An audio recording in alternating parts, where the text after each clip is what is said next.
Bom dia, turma. Hoje faremos a nossa web de revisão dos conteúdos das aulas 9 até 12. Né? Iniciamos a nossa web falando da importância da linguagem e da matemática. Afinal, a gente tem o desenvolvimento da língua natural e a linguagem matemática que está atrelada, né, a essa língua natural. Então, como é que as crianças se apropriam dessa linguagem matemática, né, que está totalmente associada à nossa evolução cultural, econômica, histórica e social. Então, o nosso objetivo é fazer com que as crianças adquiram naturalmente essa linguagem, a linguagem matemática, né, que elas sejam também alfabetizadas matematicamente.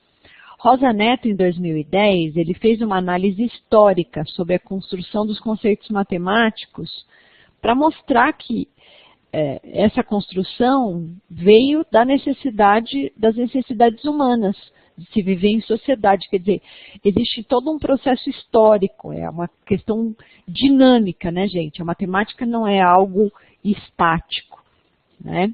Muita gente acha que por ser uma ciência exata, ela é estática, ela não se desenvolve. Não, ao contrário. Todas as questões matemáticas foram surgindo por meio das necessidades humanas. Né? Então, a matemática foi usada como ferramenta em situações de contagem, na pesca, na agricultura, na pecuária, nas medições, né? Na construção de casas. Então, ela foi se tornando algo comum, né? Rosa Neto, ele afirma que os signos são convencionais, como o próprio 5, o algarismo 5, o 5, o algarismo, né, que representa a numeração romana, o V. Os signos, eles são conhecimentos sociais e exigem um trabalho especial para a construção. Então, a escola, ela deve partir do símbolo para o signo. Tá? Então, não tem como a gente ensinar matemática sem que a criança compreenda como que se dá essa linguagem matemática. Tá? Bom, vamos falar então dos tipos de ensino e a linguagem matemática. Bom, nós vamos apresentar aqui duas situações de professores que vocês conhecem, né, de práticas que vocês conhecem. Né? E vamos discutir assim, o que você acha mais adequado para ser trabalhado no ensino de matemática nos anos iniciais. O primeiro caso são práticas oferecidas por professores que adotaram um tipo de ensino mecanicista, regulador, excludente. Aquele professor que chega na sala de aula, ele ensina um modo de fazer para os alunos, né? E passa um monte de exercícios, os alunos vão fazendo aqueles exercícios, né, só muda os números por imitação e repetição. Né? No segundo caso, imagina um professor que apresenta uma situação problema e que a criança tenha que relacionar essa situação com experiências do cotidiano dela, buscando as estratégias de resolução. Tá? Neste caso, a garantia de entendimento das ideias e dos... assim, a gente quer garantir o entendimento das ideias e dos conceitos. E a construção do conhecimento aos poucos vai acontecendo, quer dizer, a criança dessa forma, buscando relacionar com o cotidiano, ela se torna mais autônoma, né, mais proativa. E se a gente for comparar esses dois estilos, né, muitas vezes a gente percebe que o primeiro estilo de professor, ele aparece mais, né? Ele é muito mais presente na nossa escola, infelizmente.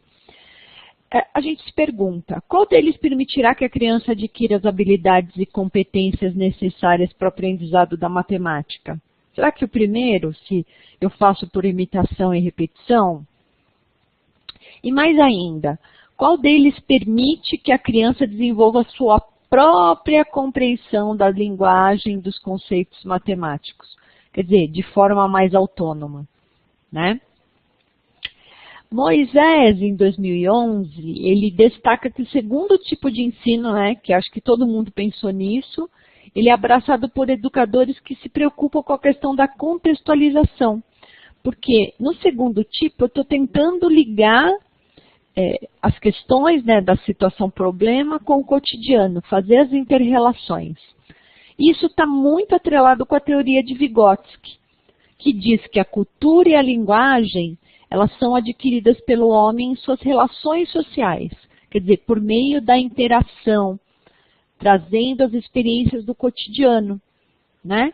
Então, quanto mais o homem interagir socialmente, mais ele obtém cultura e conhecimento.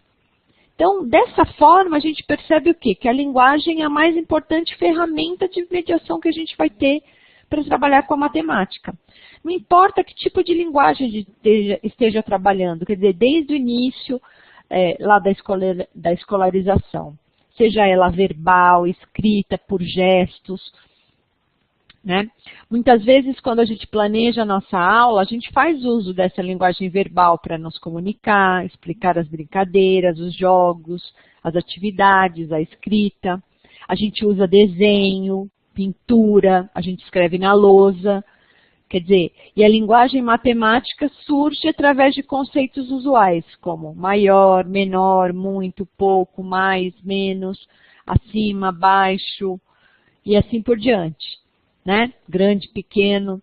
Então, para desenvolver essa linguagem matemática na criança, o professor deve partir, como o professor lá do segundo exemplo, né? Partir de uma situação-problema e fazer com que a criança estabeleça inter-relações entre essa situação e os conhecimentos que ela já tem, as questões do cotidiano, fazendo essa mediação até para entender que estratégias a criança usou para resolver esse problema, né? Que muitas vezes não são estratégias convencionais. Né, convencionais no sentido assim, aquelas que o aluno reproduz igualzinho o professor. Tá? Moisés ainda, em 2011, ele aponta que o professor dos anos iniciais, ele deve trabalhar, né, na construção dos conceitos matemáticos, a linguagem e o lúdico. Isso, a linguagem deve ser simples, usual, né, corriqueira, é isso que a gente está dizendo. E ele deve, aos poucos, né, dentro de um processo, colocar a linguagem matemática mais formal, né? Então, para que as crianças desenvolvam essa linguagem matemática, como a gente já disse lá no outro slide, é importantíssimo que o professor faça esse processo de mediação, né? E também que ele promova estratégias para que as crianças interajam com seus pares. Né? A contação de história, os trabalhos em grupo são elementos fundamentais para se trabalhar nessa fase. Tá?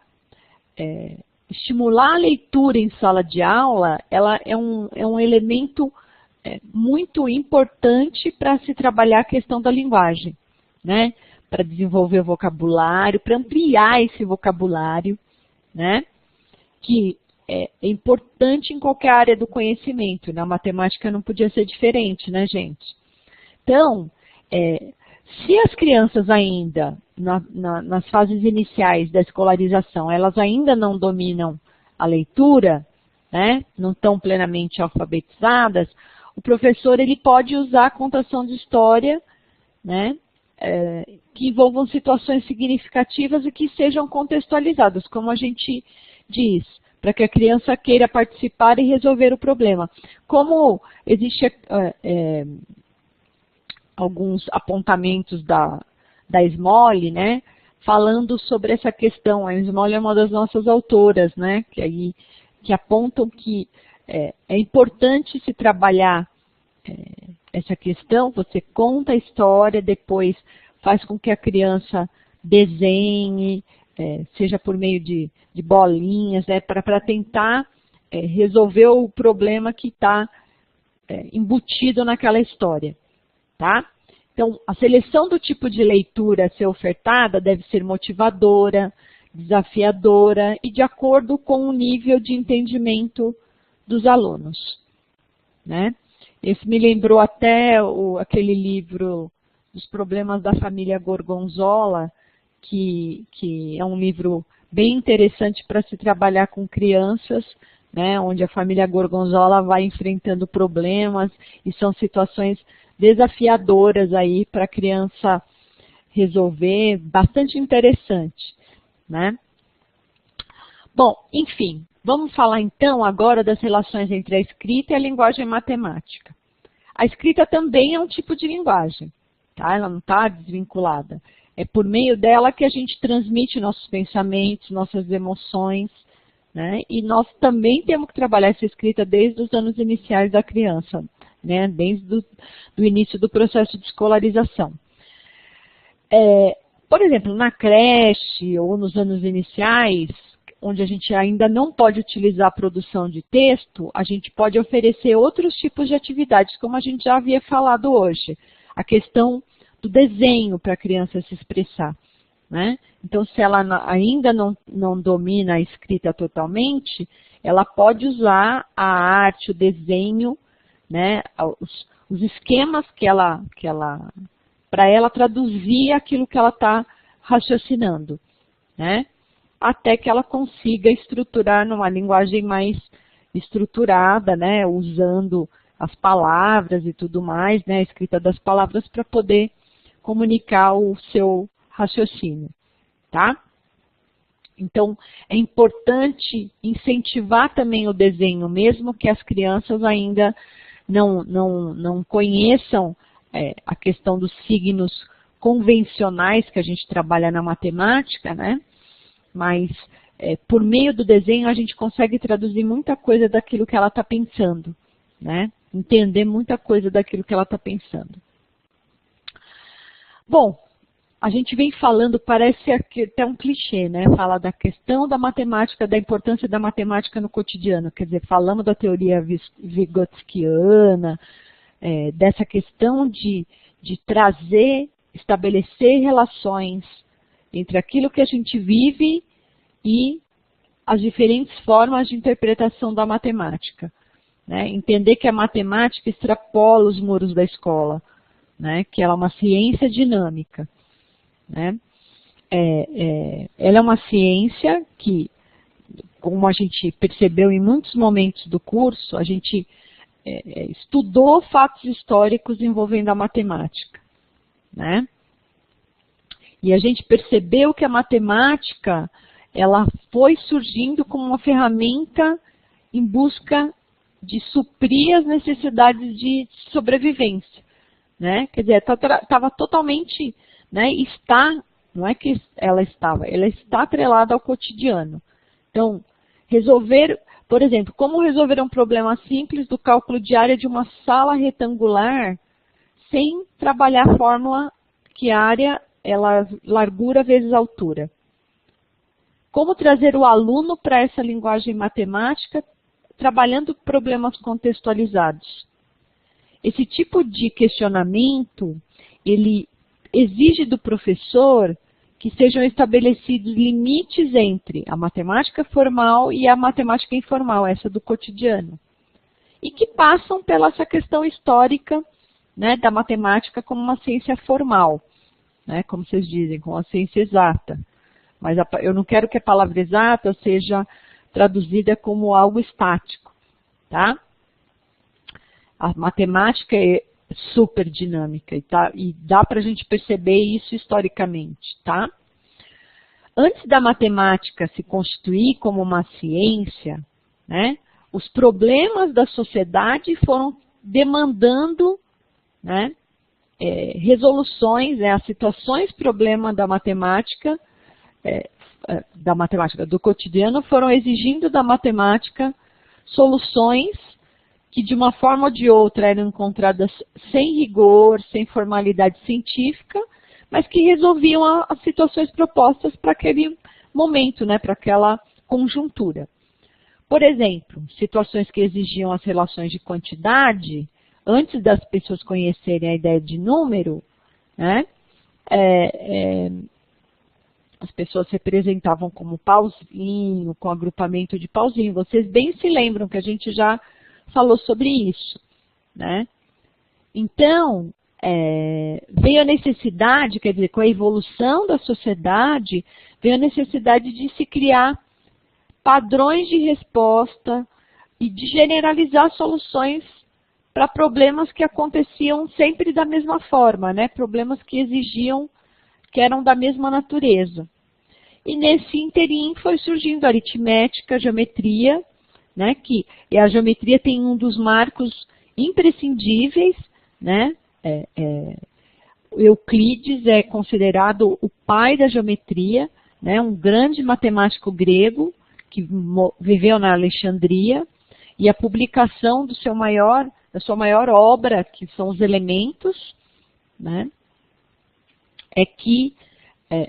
Foi um marco histórico, né? Para essa aglomeração, esse conjunto de saberes aí, e que a gente traduz pela geometria euclidiana. Por isso que é euclidiana, porque o pai da geometria é considerado Euclides, né? A partir dessa publicação da obra Elementos, desculpa.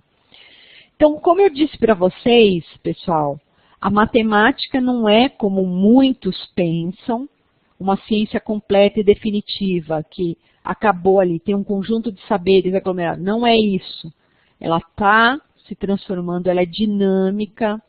A cada instante, novos conceitos estão sendo incorporados. Quer dizer, toda essa questão tecnológica, ela perpassa a matemática, né? Tudo isso que a gente vive hoje, os modelos, né, são modelos embasados na matemática. Então, não é só a aritmética, a geometria lá dos tempos antigos que ajudaram a resolver os problemas, quer dizer, elas não deram conta, também foram surgindo outras, quer dizer, a questão da matemática foi se ampliando, outras ferramentas, como a questão das ferramentas computacionais, né, da questão da tecnologia, tá certo? Então, a matemática de hoje é fundamental para o professor compreender a matemática e a sua grandeza olhando o mundo que a gente vive hoje. A gente tem que parar de pensar na matemática como algo arcaico, aquela coisa antiga e que assusta muita gente, tanto professores como alunos. A gente deve se desprender das nossas concepções, dos nossos preconceitos em relação à matemática, porque senão a gente vai começar a perpetuar isso e isso vai se tornar quer dizer, já é um ciclo e a gente não vai conseguir barrar esse ciclo, né? Ele vai continuar e continuar, tá? Tudo bem? Então a gente precisa tentar estabelecer mais conexões entre a matemática e o cotidiano, né? Para quebrar essas barreiras. Veja um exemplo da matemática agora na contemporaneidade, né? No cotidiano. Com o exemplo da repetição de músicas em um MP3. Digamos que você tem uma coleção de 500 músicas no seu dispositivo, né? Ou como um MP3 ou um celular. Hoje em dia, existem funções que fazem com que suas músicas toquem de modo aleatório. Ou seja, você ouve numa sequência que não é a mesma que elas estão salvas lá, né, no seu aparelho. Pense o seguinte, se o seu dispositivo não embaralhar as músicas, você começará a ouvir repetições depois da posição 501, né? Uma forma alternativa seria selecionar uma música qualquer e fazer o aparelho tocar as 500 músicas a partir da música escolhida. Para ouvir 500 músicas sem repetição e de forma aleatória, o seu dispositivo embaralha todas as músicas, alterando a ordem, né? Seleciona a primeira e reproduz todas as 500 músicas novamente. Aí vem a pergunta. Se ouvirmos as 500 músicas e quisermos ouvi-las novamente em outra ordem, que não essas duas primeiras, para isso o software instalado no equipamento, ele deve calcular as possibilidades de permutações. Permutações significa mudar a ordem, né? De permutações entre as 500 músicas, que é um número enorme e escolher tantas formas quanto vocês quiserem, tocando todas sem repetir nenhuma delas, tá? Este é um exemplo de aplicação da matemática antiga, mas para um contexto atual. Aqui nós estamos trabalhando a teoria das probabilidades, trabalhando a questão do número de permutações e tudo mais para encontrar os resultados. Veja só, quer dizer, lá na teoria das probabilidades, que era algo antigo, nós temos uma aplicação aqui mais recente. E temos outras, né? Mas vamos falar aqui, pessoal, da questão do primeiro ao terceiro ano. Como ensinar numeração, contagem, medida aritmética, frações e geometria, né? Alinhado com a proposta dos parâmetros curriculares, que é bastante aberta, né? Mas serve para nós, como o nome já diz, para falar que eles são parâmetros, né? Não é aquela coisa engessada. Bom, nas orientações dos parâmetros curriculares, nós temos 4 ciclos. Primeiro, segundo e terceiro. Primeiro ciclo correspondente ao primeiro, segundo e terceiro ano. Segundo ciclo, 4 e 5º anos, que é onde é o nosso foco, né? Nos primeiros e segundos ciclos. Depois, a gente, no ensino fundamental 2, a gente coloca o estudo mais aprofundado do terceiro ciclo e do 4º ciclo, tá? Então, nós vamos considerar o primeiro ao 5º ano, né? Mas nessa aula aqui, por enquanto, né, nesse momento, agora nós vamos olhar para o primeiro ciclo aqui, que corresponde do primeiro ao terceiro ano. Quais são os aspectos básicos para o ensino da matemática? Observar a realidade. Lembra que nós falamos sobre a questão da ligação com o cotidiano, né? Relacionar essa realidade com as representações que nós vamos ter, esquemas, tabelas, figuras, desenhos, não importa. E ainda relacionar as representações com princípios e conceitos matemáticos, quer dizer, são novamente, a gente falando aqui das inter-relações que a gente tem que promover como professor, né, mediar dentro da sala de aula, né, colocar situações desafiadoras mesmo para esses alunos. Os conhecimentos que nós vamos trabalhar, os conhecimentos matemáticos, eles dividem-se em 4 grandes blocos: números e operações, espaço e forma, grandezas e medidas e tratamento da informação, tá?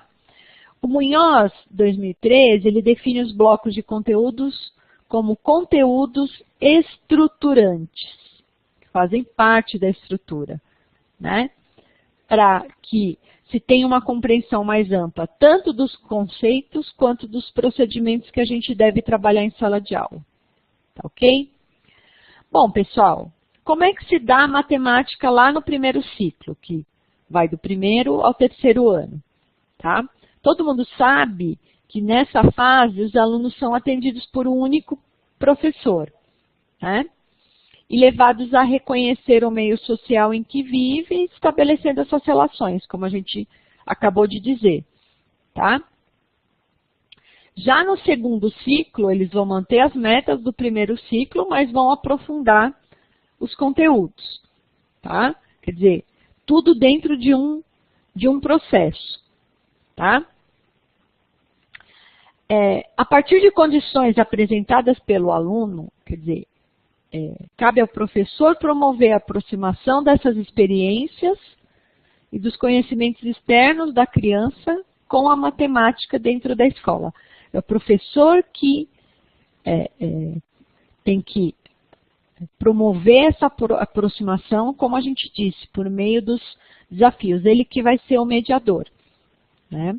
É importante, a gente não quer aquele professor que nós citamos nos 2 exemplos, né? Aquele professor que trabalha um exercício, um modelo, e os alunos reproduzem, ele só troca o número, ele dá uma série de listas de exercícios, quer dizer, não é aquela coisa mecanizada que nós estamos pensando. Nós estamos pensando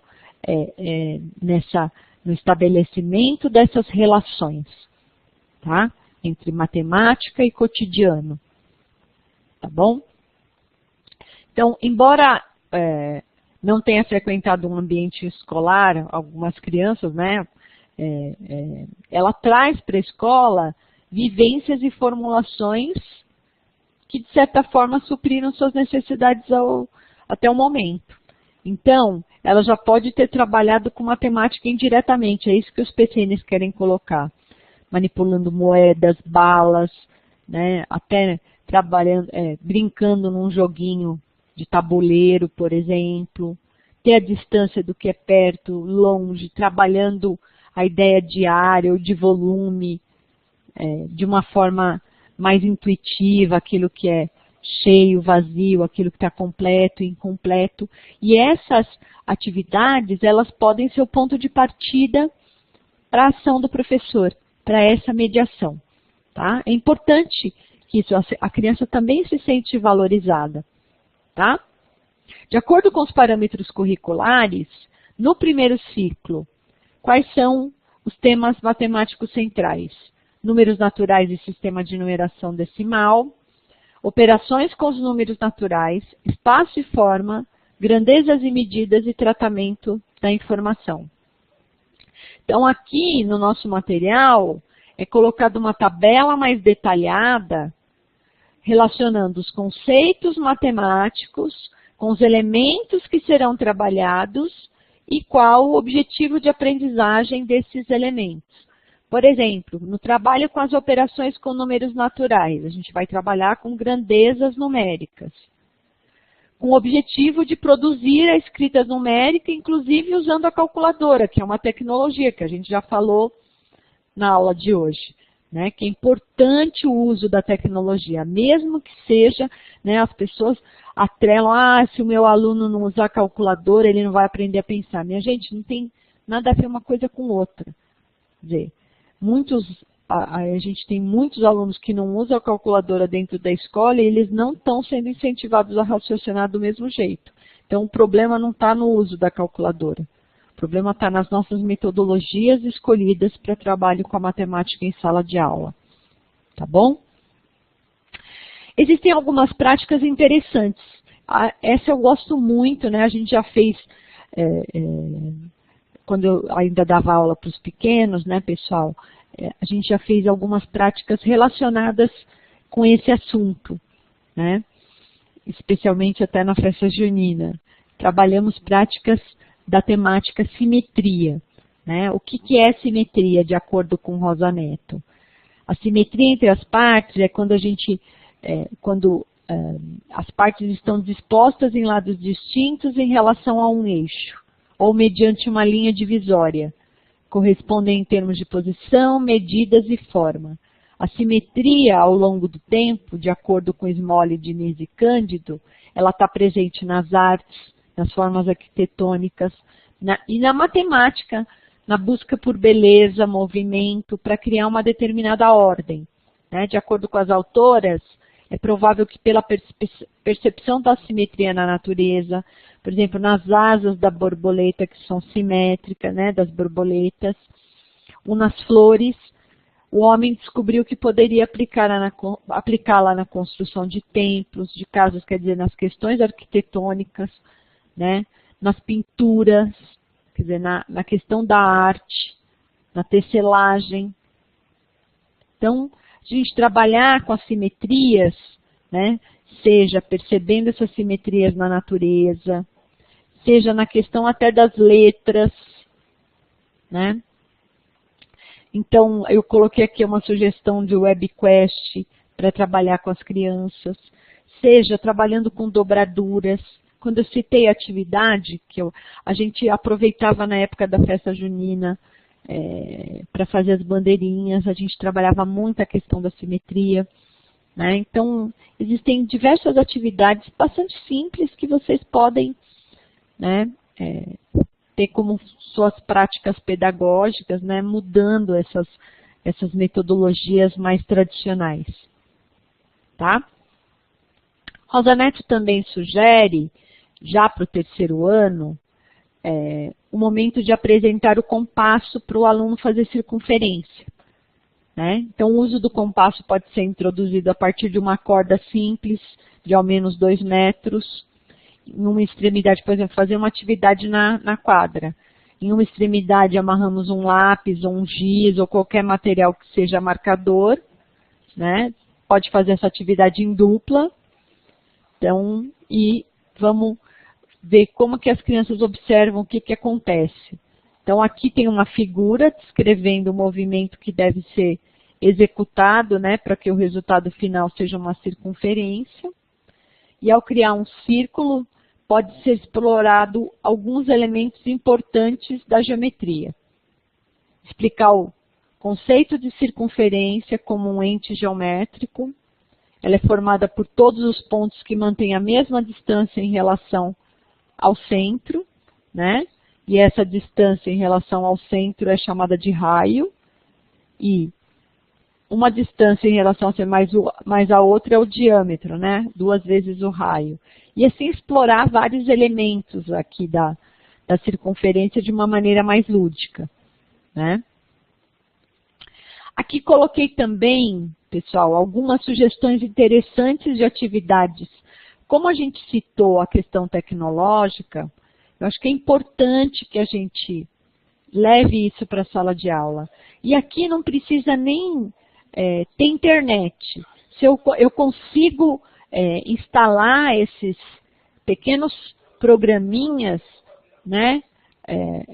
Levar num pendrive, instalar nos computadores. Então, estou com problema na internet na escola, eu consigo colocar esses aplicativos no computador sem o uso da internet e os alunos trabalharem com batalhas numéricas, leituras de gráficos sobre os animais no zoológico, que são algumas atividades aqui interessantes, planificação de sólidos geométricos, trabalhar com o labirinto da tabuada, né, fazendo aqui nesse caso o joguinho, que vocês podem fazer o download do joguinho, olha aqui, ó. Tá?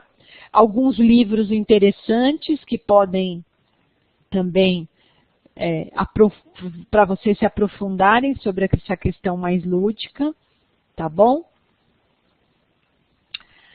E isso a gente falou no primeiro ciclo. E agora, no segundo ciclo, quais são as expectativas? Então, o aluno deve apresentar um desenvolvimento do raciocínio lógico, dedutivo, matemático, né, em função dessa passagem pelos anos iniciais, do primeiro ao terceiro. Né?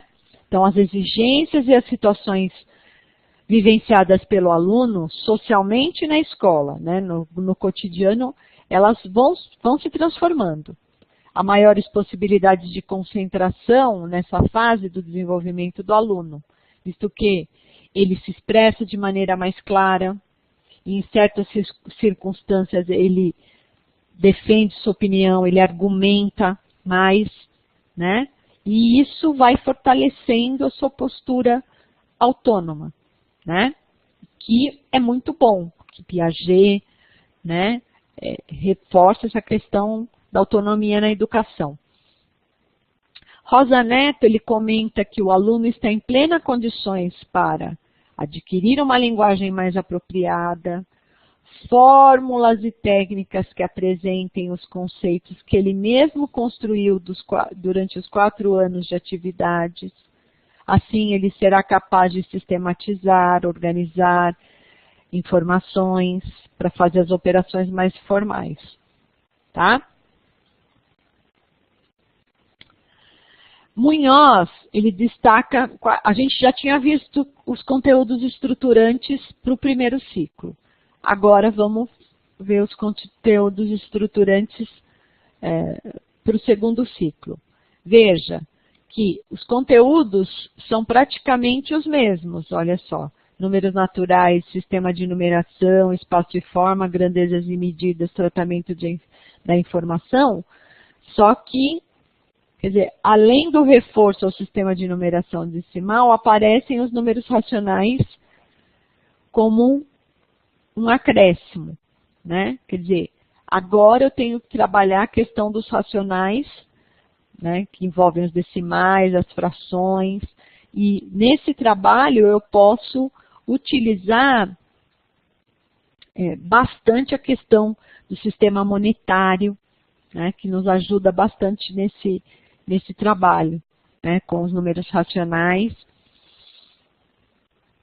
e usar a calculadora, e não deixar de lado, né, a questão de lidar com o cálculo mental, de trabalhar atividades que incentivem o cálculo mental, tá?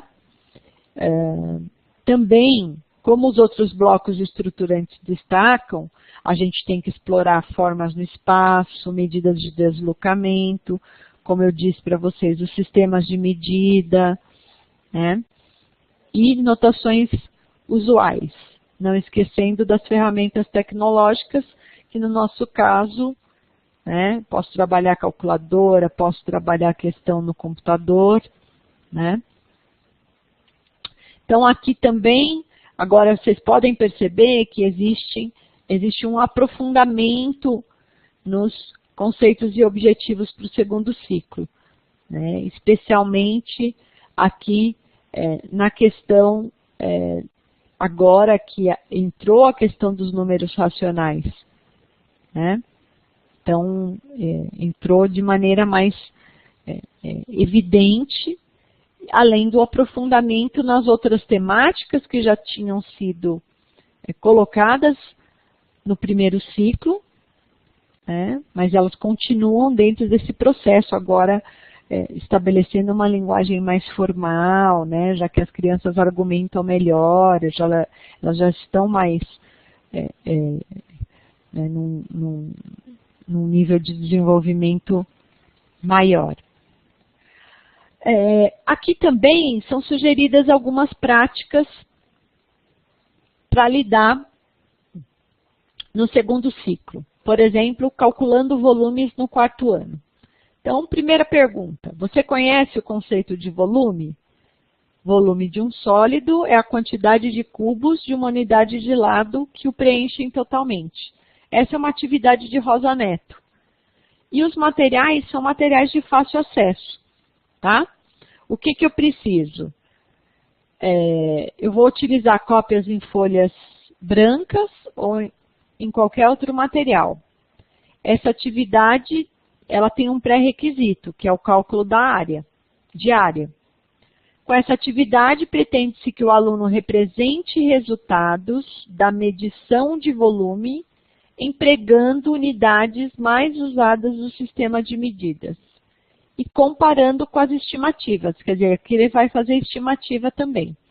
A atividade vai ser dividida em duas etapas. Na primeira, a gente vai solicitar que o aluno conte quantos tijolos há em cada pilha, aqui, ó, da figura. Obviamente, o resultado vai levar ao volume de cada uma dessas pilhas de tijolos. Mas a gente não, mas precisamos chegar à famosa máxima do cálculo de volume, que é o produto da área pela altura, né? A multiplicação da área pela altura. Vamos conferir o que ilustra a figura a seguir, que é a figura aqui que está apresentada aos alunos.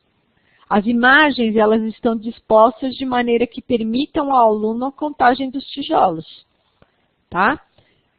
Além disso, essa atividade simples permite estender a situação para, por exemplo, entender o volume de uma caixa a partir de suas medidas.